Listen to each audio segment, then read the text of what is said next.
Hi friends, welcome back to SM Home Bakes. இன்றைக்கி நம்ம பார்க்க போகிறது சாக்லேட் ஃபேண்டசி கேக். அதுக்கு தேவையான பொருட்கள், ஃபஸ்ட்டு சாக்லேட்டையும் பட்டரையும் மெல்ட் பண்ணி வச்சுருக்கோம். மைதா மாவு, கொக்கோ பவுடர், முட்டை, ஆயில். இப்போ எப்படி செய்யலாம் பார்க்கலாம். ஃபஸ்ட்டு 3 முட்டையை உடச்சி ஊற்றிக்கணும். இந்த சாக்லேட் ஃபேண்டசி கேக் நம்ம ப்ரௌனி மாதிரி தான். ப்ரௌனியோட ஒன்று விட்ட அண்ணன் மாதிரி. இது ரொம்ப டேஸ்ட்டாக இருக்கும். இப்போ நம்ம அடுத்தபடியாக நம்ம இதை நல்லா விஸ்க வச்சு நல்லா பீட் பண்ணிக்கோங்க. ஹேண்ட் பிளெண்டர்லாம் தேவைப்படாது, விஸ்கே போதுமானது. நம்ம விஸ்க வச்சு நல்லா பீட் பண்ணிக்கணும். அதுக்கப்புறம் சுகர் ஆட் பண்ணிக்கணும். சுகரை நல்லா பீட் பண்ண சுகர் கரையிற அளவுக்கு நம்ம விஸ்க வச்சு பீட் பண்ணிக்கலாம். ஏன்னா சுகர் நம்மளுக்கு திட்டாக நிற்கக்கூடாது. சுகர் அந்த மாதிரி கரையாமல் இருந்தால் நம்மளுக்கு அந்த ட்ரிங்கிள்ஸ் வராது. ஆனால் நல்லா பீட் பண்ணிக்கோங்க. நான் இப்போ பீட் பண்ணுறத பார்த்தீங்களா, நல்லா அடிச்சுக்கோங்க. அப்போ தான் சுகர் நல்லா கரையும்.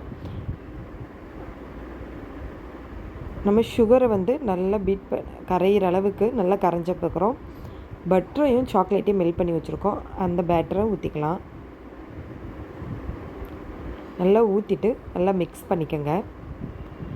இது நல்லா கரையணும். அந்த மிக்சரோட நல்லா கரையணும். கோட் ஆனால் தான் அது நல்லாயிருக்கும்.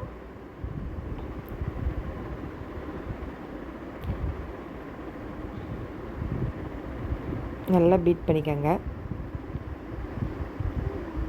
நல்லா சாக்லேட்டெல்லாம் அதில் நல்லா மிக்ஸ் ஆகணும். ஏற்கனவே நம்ம மெல்ட் பண்ணி வச்சுருக்கனால அது நல்லா மிக்ஸ் ஆனால் போதும். அதுக்கப்புறம் நம்ம ரெடி பண்ணி வச்சுருக்க ட்ரை இன்க்ரீடியன்ட்ஸ், மைதா மாவு, கொக்கோ பவுடர். இதுக்கு நம்ம பேக்கிங் பவுடர், பேக்கிங் சோடாலாம் நம்மளுக்கு தேவைப்படாது. நம்ம என்றைக்குமேவும் மைதா மாவு, ட்ரை இன்க்ரீடியன்ட்ஸ் எல்லாம் போடுறப்ப நம்ம சலிச்சுக்கோங்க. சலிச்சுட்டு போட்டால் தான் உங்களுக்கு அந்த கட்டி கட்டியாக நிற்காமல் இருக்கும். இப்போ மைதா மாவையும் கொக்கோ பவுடரையும் ஆட் பண்ணிடலாம். நல்லா சலிச்சுக்கோங்க. லம்ஸ் எதுவும் இல்லாமல் இதை நல்லா சலிச்சுக்கோங்க. அதுக்கப்புறம் நல்லா ஈவனாக மிக்ஸ் பண்ணுங்கள். கட் அண்ட் ஃபோல்ட் மெத்தடை பயன்படுத்திக்கோங்க.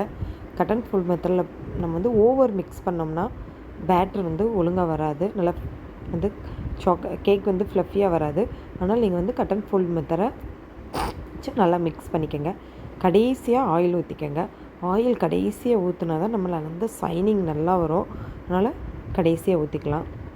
இந்த ரெசிபி நம்ம பேக்கரியில் பண்ணுற மாதிரி அந்த ஸ்டைலில் நம்ம பண்ணிகிட்ருக்கோம். இந்த கேக்கை நம்ம நார்மல் சாக்லேட் டார்க்கோ ஃபேண்டசி மாதிரியே எடுத்துக்கலாம். இல்லைனா நம்ம சாக்லேட் ட்ரஃபிள் கேக் யூஸ் பண்ணுறதுக்கும் நம்ம இதை யூஸ் பண்ணிக்கலாம். நம்ம டார்க் ஸ்பஞ்ச் பண்ணுவோம்ல, அந்த மெத்தடு தான்.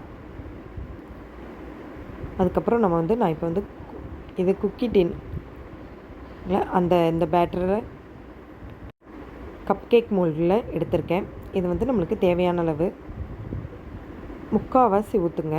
கொஞ்சம் ரொம்ப ஓவர் ஃப்ளஃபியாக வராது. ஏன்னா நம்ம இல்லை பேக்கிங் பவுடர், பேக்கிங் சோடா எதுவுமே நம்ம கலக்கலாம். அதனால் நம்மளுக்கு முக்கால் இது ஊற்றினா போதும், அந்த ஃபுல்லாக வந்துடும். இதுக்குள்ளே சாக்லேட் வைக்கணாலும் வச்சுக்கலாம். நீங்கள் உள்ளே வச்சோன்னா அந்த லாவா கேக் மாதிரி வந்துடும். அதனால் உங்களுக்கு எப்படி வேணும்னோ நீங்கள் உங்களோட டேஸ்டிங் ஏற்றாப்புல நீங்கள் பண்ணிக்கலாம்.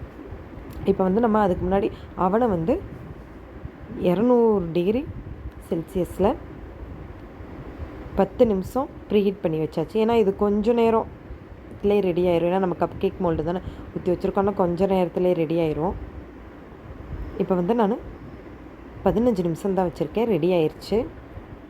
பார்த்து எடுங்க. இங்கே பாருங்கள், நல்லா அந்த ட்ரிங்கிள்ஸ் வந்திருக்கு. இது ஒரு நல்ல நல்ல ஸ்பாஞ்சியாக இருக்கும். Thank you to all. எல்லோரும் வீட்டில் செஞ்சு பாருங்கள்.